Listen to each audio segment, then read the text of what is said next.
संविधान की इस श्रृंखला में आप सभी का स्वागत है।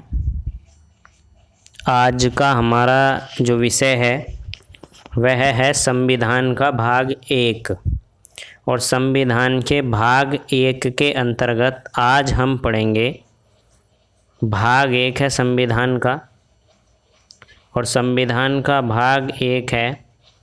देखिए, संविधान का भाग 1 हम पढ़ेंगे और संविधान का भाग 1 पढ़ेंगे अनुच्छेद 1 से अनुच्छेद 4 तक। अनुच्छेद 1 से अनुच्छेद 4 तक का वर्णन हम यहाँ करेंगे और इसी के साथ साथ हम भारतीय संविधान की स्केड्यूल 1 यानी कि अनुसूची नंबर 1 भी देखने का प्रयास करेंगे। अनुसूची 1 को भी समझेंगे। देखिए, आज हम संविधान का भाग 1 अनुच्छेद 1 से 4 तक और अनुसूची 1 को समझेंगे और इसके अंतर्गत देखते हैं क्या क्या प्रावधान हैं। देखिए, हम संघ और उसका राज्य क्षेत्र देख रहे हैं। The union and it's territory. The union and it's territory. संविधान का भाग 1 अनुच्छेद 1 से 4 तक संघ और उसके राज्य क्षेत्र के बारे में वर्णन करता है। भाग 1 में अनुच्छेद 1 से 4 तक जो है संघ और उसके राज्य क्षेत्र का वर्णन है।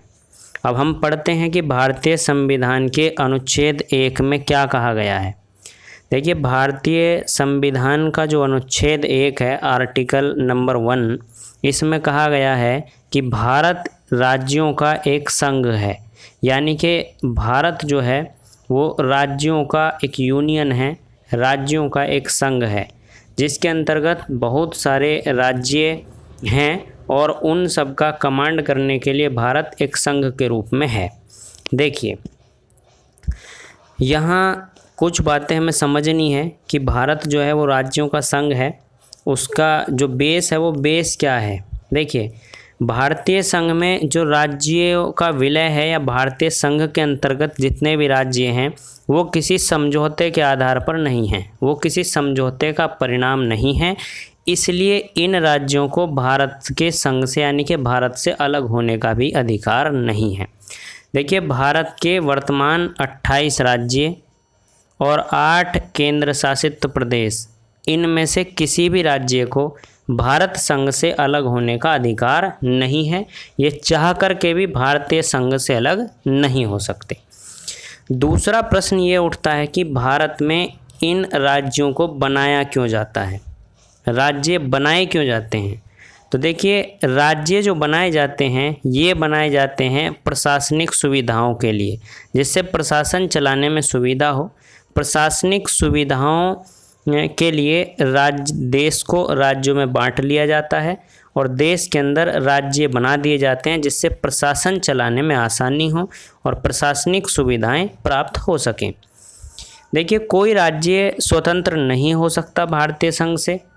पूरा देश यानी कि पूरा भारत एक अखंड इकाई है और किसी भी राज्य को भारतीय संघ से अलग होने का अधिकार नहीं है। तो भारत राज्यों का एक संघ है और कोई भी राज्य भारत संघ से अलग नहीं हो सकता।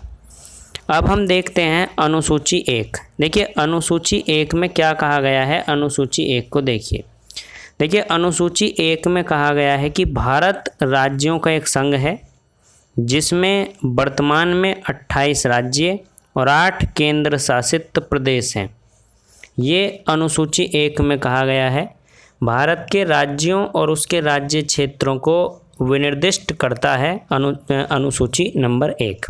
तो अनुसूची नंबर 1 के अनुसार भारत में वर्तमान में 28 राज्य और 8 केंद्र शासित प्रदेश हैं। अब हम अनुच्छेद 2 को पढ़ते हैं, आर्टिकल 2। देखिए, अनुच्छेद 2 क्या कहता है। अनुच्छेद 2 के अनुसार संसद को संघ में यानी कि संसद को संघ में नए राज्यों का प्रवेश, उनकी स्थापना या नए राज्यों की स्थापना करने के लिए कानून बनाने का जो अधिकार है वो किसके पास है, संसद के। देखिए,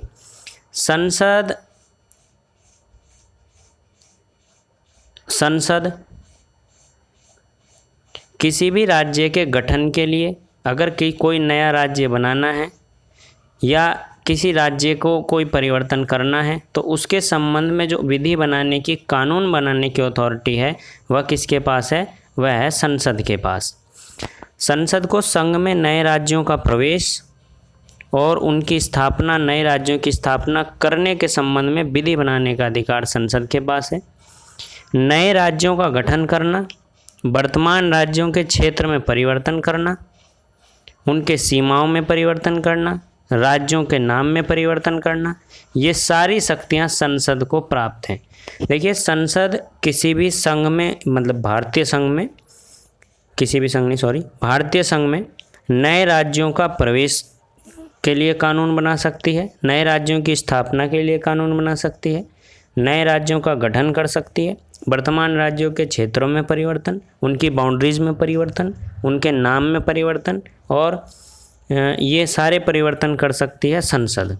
देखते हैं। देखिए, अनुच्छेद 3 में क्या कहा गया है?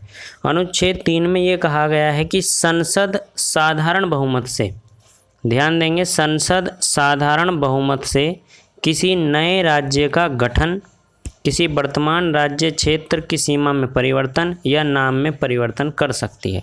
देखिए, अगर संसद को किसी राज्य का नाम बदलना है, कोई नया राज्य बनाना है या किसी राज्य की सीमाओं में परिवर्तन करने हैं तो उसके लिए संसद को साधारण बहुमत से विधेयक को पास कराना होगा। यानी कि ये सारी प्रक्रियाएं संसद साधारण बहुमत से कर सकती है। दूसरा, इसके लिए जो विधेयक होगा, जो बिल होगा, उस बिल को सर्वप्रथम राष्ट्रपति की अनुमति के लिए भेजा जाएगा और राष्ट्रपति की सिफारिश के बाद ही संसद में प्रस्तुत किया जाएगा। अगर राष्ट्रपति की अनुमति नहीं मिलती तो उसको संसद में पेश नहीं कर सकते। यहाँ ये समझना है कि जब भी किसी राज्य की स्थापना के लिए, उसकी सीमाओं में परिवर्तन के लिए या नाम में परिवर्तन के लिए कोई विधेयक आता है तो उस विधेयक को राष्ट्रपति की पूर्व अनुमति चाहिए। राष्ट्रपति की पूर्व अनुमति चाहिए। पूर्व अनुमति का अर्थ ये है कि पहले राष्ट्रपति से अनुमति लेनी होगी और उसके बाद ही उसे संसद में प्रस्तुत किया जाएगा बिल को। देखिए, यदि विधेयक किसी राज्य क्षेत्र की सीमा में परिवर्तन या नाम में परिवर्तन से संबंधित है तो राष्ट्रपति विधेयक को संबंधित राज्य के विधानमंडल को राय के लिए भेजता है, किंतु राष्ट्रपति या संसद विधानमंडल की राय को मानने के लिए बाध्यकारी नहीं है। और देखिए, यदि विधानमंडल नियत अवधि में अपनी राय नहीं भेजता तो विधेयक संसद में प्रस्तुत किया जा सकता है। देखिए, यहाँ समझना ये है कि अगर हमें किसी राज्य से संबंधित राज्य की स्थापना, उसके नाम, राज्य से संबंधित स्थापना, नए राज्य का निर्माण या नाम में परिवर्तन या उसकी बाउंड्रीज, सीमा में परिवर्तन अगर हमें करना है तो उसके लिए सर्वप्रथम जो बिल आएगा उस बिल को सबसे पहले प्रेसिडेंट के पास यानी कि राष्ट्रपति के पास भेजा जाएगा। देखिए, राष्ट्रपति, यहाँ दो बातें कि राष्ट्रपति इसको यस कर दें यानी कि अनुमति दें और अनुमति ना दें।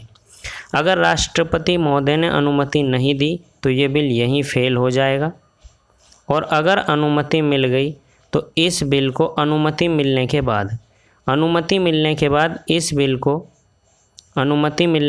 इस बिल को संसद में पेश किया जाएगा। देखिए, संसद में पेश इसको अभी नहीं किया जाएगा, पहले राष्ट्रपति से अनुमति मिलने के बाद इसको देखिए, राष्ट्रपति महोदय ने पास कर दिया तो उसके बाद राष्ट्रपति महोदय संबंधित राज्य के पास इस बिल को भेजते हैं। संबंधित राज्य के पास इस बिल को भेजा जाएगा। जिस राज्य में परिवर्तन करना है उस राज्य के विधानमंडल के पास इस बिल को भेजा जाएगा, और अगर विधानमंडल ने इस पे विधानमंडल की राय जानने के लिए भेजा जाएगा, विधानमंडल अपनी राय देगा। देखिए, अगर विधानमंडल अपनी, यहाँ भी दो परिस्थितियाँ बनती हैं कि विधानमंडल अपनी राय दे या विधानमंडल अपनी राय ना दे। तो देखिए, विधानमंडल के राय ना देने से या देने से इस बिल पर कोई भी प्रभाव नहीं पड़ता, क्योंकि राष्ट्रपति महोदय और संसद इनकी राय को मानने के लिए बाध्यकारी नहीं है। यह केवल एक औपचारिकता मात्र है कि राष्ट्रपति महोदय बिल को राज्य विधानमंडल के पास राय के लिए भेजते हैं, और अगर राय मिलती है और मानने योग्य है तो संसद और राष्ट्रपति उनकी राय को मान सकते हैं, और अगर वो राय नहीं देते तो उससे कोई प्रभाव भी नहीं पड़ता। जो बिल है वह संसद में पेश कर दिया जाता है, और जब बिल संसद में पेश कर दिया जाएगा तो संसद में साधारण बहुमत से इसे पास कर दिया जाता है, और साधारण बहुमत से पास करने के बाद बिल जो है वह राज्य के नाम में परिवर्तन या राज्य में जो राज्य की सीमा में परिवर्तन या नए राज्य की स्थापना के लिए बिल बन जाती है। इस प्रकार से किसी भी राज्य की स्थापना के लिए या नाम में या सीमा में परिवर्तन के लिए ये क्रम है। देखिए, बिल सर्वप्रथम राष्ट्रपति महोदय के पास आएगा। राष्ट्रपति महोदय संबंधित राज्य के विधानमंडल को राय के लिए भेजेंगे, और राय अगर मिलती है और मानने योग्य है तो संसद और राष्ट्रपति राय को स्वीकार करेंगे, और अगर नहीं मिलती तो उससे कोई प्रभाव नहीं पड़ता। बिल को संसद में पेश कर दिया जाएगा और संसद साधारण बहुमत से बिल को पास कर देगी, और उसी दिन से उस राज्य का नाम बदला हुआ समझा जाएगा। देखिए, अब हम अनुच्छेद 4 पढ़ते हैं। अनुच्छेद 4 क्या है? देखिए, अनुच्छेद 4 के अंतर्गत ये कहा गया है, अनुच्छेद 4 के अंतर्गत कहा गया है, अनुच्छेद 4 में संसद द्वारा अनुच्छेद 2 और अनुच्छेद 3 के अंतर्गत बनाई गई विधि अनुच्छेद 368 के प्रयोजनों के लिए संविधान में संशोधन करने वाली विधि नहीं समझी जाएगी। देखिए, अगर संसद कोई भी ऐसी विधि बनाती है, जो विधि अभी हम अनुच्छेद 2 में और अनुच्छेद 3 में पढ़कर आए हैं, जिसके अंतर्गत नाम में और सीमाओं में नए राज्य की स्थापना इत्यादि के परिवर्तन हैं, जो कि साधारण बहुमत से विधियां बनाई जा रही हैं, वो विधियां अनुच्छेद 368। देखिए, अनुच्छेद 368 में संविधान संशोधन है, अनुच्छेद 368 में संविधान संशोधन है, और ये विधियां संविधान संशोधन के अंतर्गत नहीं मानी जाएंगी। तो देखिए, एक ये हम अनुच्छेद 4 पूरे पढ़ लिए। अब इसके बाद एक मामला था बेरूबाड़ी मामला। इस बेरूबाड़ी मामले को समझते हैं, ये मामला क्या है। देखिए, बेरूबाड़ी मामले में सर्वोच्च न्यायालय सुप्रीम कोर्ट के समक्ष एक प्रश्न आया था। ध्यान से सुनेंगे। बेरूबाड़ी मामले में सर्वोच्च न्यायालय के समक्ष एक प्रश्न आया था कि अनुच्छेद 3 के अंतर्गत जो राज्य के क्षेत्र और सीमाओं में परिवर्तन की संसद की शक्ति है, यानी कि जो अनुच्छेद 3 के अनुसार संसद को शक्तियां दी गई हैं, राज्यों के क्षेत्र में और सीमाओं में परिवर्तन की जो शक्तियां हैं, क्या ये किसी राज्य या उसके भूभाग को किसी विदेशी राज्य को सौंप सकते हैं? विदेशी राज्यों को सौंपने की शक्ति है। अगर मान लो कि कोई क्षेत्र है, सपोज करिए उत्तर प्रदेश का कोई क्षेत्र किसी दूसरे देश को अगर सौंपना है, तो क्या जो अनुच्छेद 2 और अनुच्छेद 3 में साधारण बहुमत से विधि बनाने की शक्ति है, क्या संसद उसके अनुसार ऐसा कर सकती है? तो देखिए, सुप्रीम कोर्ट ने इस प्रश्न का क्या उत्तर दिया। सुप्रीम कोर्ट ने इस प्रश्न का उत्तर दिया कि न्यायालय ने ये कहा कि जब संसद साधारण विधि बनाएगी, साधारण विधि से ऐसा नहीं कर सकती, यानी कि साधारण विधि से अपने किसी भी राज्य क्षेत्र का कोई भी हिस्सा किसी दूसरे देश को नहीं सौंप सकती। इसके लिए उसे अनुच्छेद 368 के अंतर्गत संविधान संशोधन करना पड़ेगा, और अनुच्छेद 368 के अंतर्गत संविधान संशोधन करना पड़ेगा, और संविधान संशोधन करने के बाद ही किसी राज्य का क्षेत्र जो है किसी दूसरे देश को सौंपा जा सकता है। इसी के लिए संसद ने 9वां संविधान संशोधन किया। 9वां संविधान संशोधन 1960 हुआ, और 1960 करके जो बेरूबाड़ी संघ था, यानी कि बेरूबाड़ी संघ क्षेत्र था, ये पाकिस्तान को सौंपा गया था। तो ध्यान देंगे कि अगर भारत का कोई भी क्षेत्र किसी देश को सौंपना है, दूसरे देश को, तो उसके लिए अनुच्छेद 368 के अनुसार संविधान संशोधन करना पड़ेगा, और 9वां संविधान संशोधन 1960 इसी बात के लिए हुआ था, जिसमें बेरूबाड़ी संघ क्षेत्र को पाकिस्तान को सौंपा गया था। धन्यवाद। आज की क्लास यहीं तक। और ये हमारा संविधान का भाग 1 पूरा हुआ, 1 से लगा के अनुच्छेद 4 तक, और अनुसूची 1 हमने इसमें पढ़ी, और बेरुबाड़ी संघ मामला भी हमने इसमें पढ़ लिया। धन्यवाद।